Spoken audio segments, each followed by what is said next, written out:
Hey guys, subscribe for daily content, and if you're shopping for gear, make sure you check out the description for the newest items at some of the very best online retailers. There's also links for some of the items that I personally recommend. Thanks! What's going on YouTube? Metal Complex here, and today I've got another short little unboxing video to share with you guys.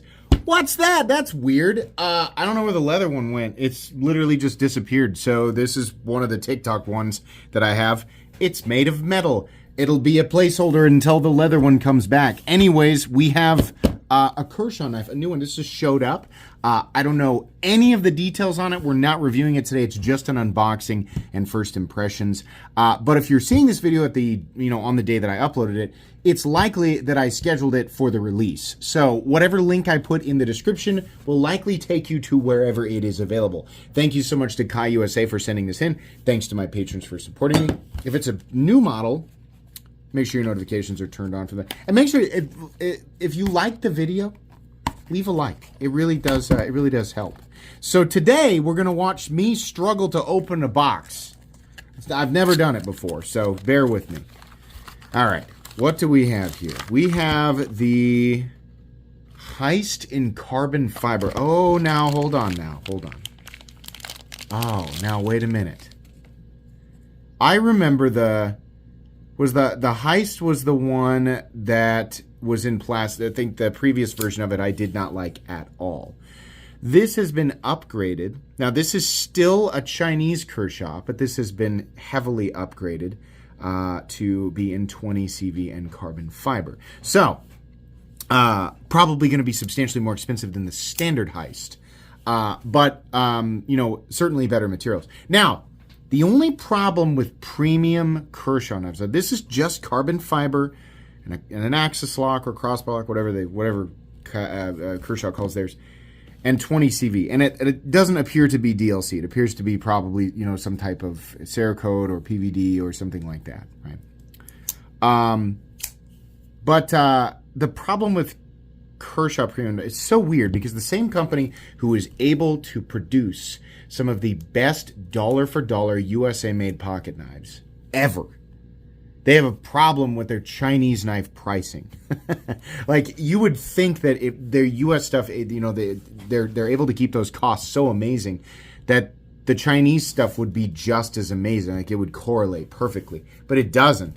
Their Chinese stuff tends to be much higher than the Chinese competition, right? And if you're new to knives, or you just don't know how dramatic the difference is between U.S. manufacturing and Chinese manufacturing, let me tell you, it is insane. 250% usually the costs for manufacturing a lot of, and then that's on average. It's different for different things, right? But if a knife costs X amount and then they charge $300 for it and it's made in China, let's pull that reins back on that a little bit. Let's say they make it out of whatever materials, it costs them whatever to make, and they want to charge $50 for it, right?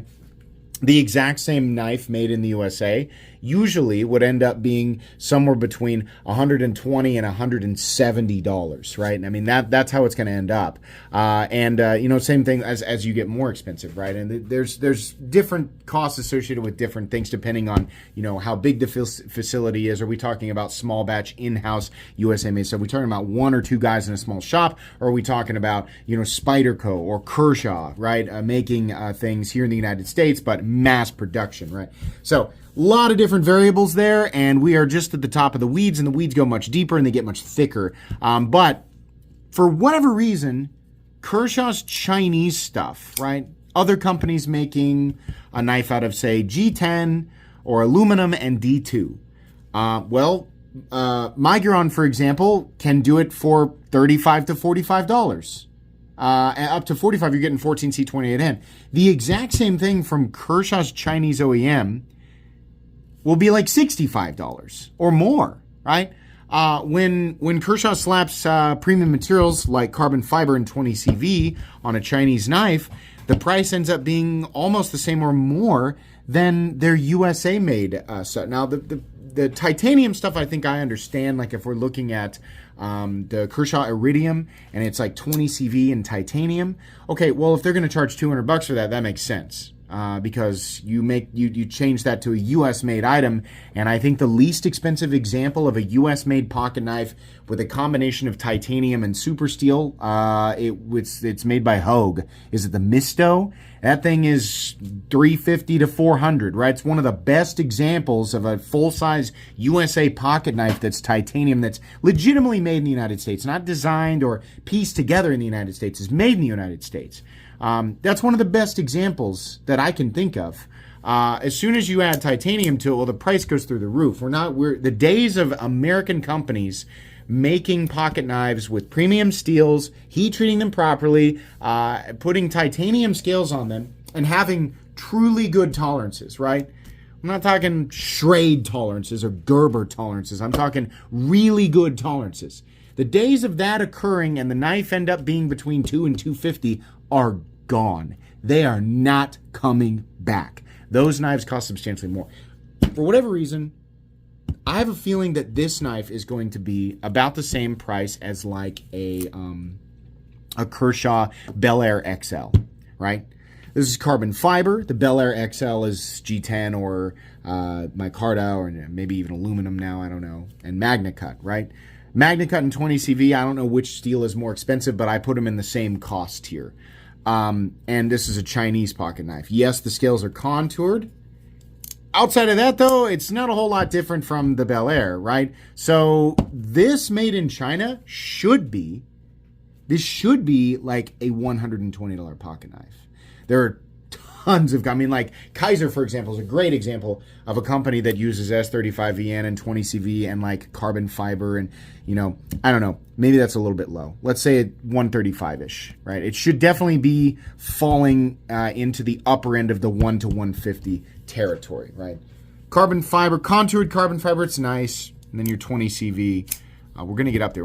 This isn't a sub $100 pocket knife, but it's going to be in a weird spot. I have a feeling it's going to be far north of that, and I don't know. Now, I'm saying that, and obviously because in this moment of recording, I haven't gone to look up the price.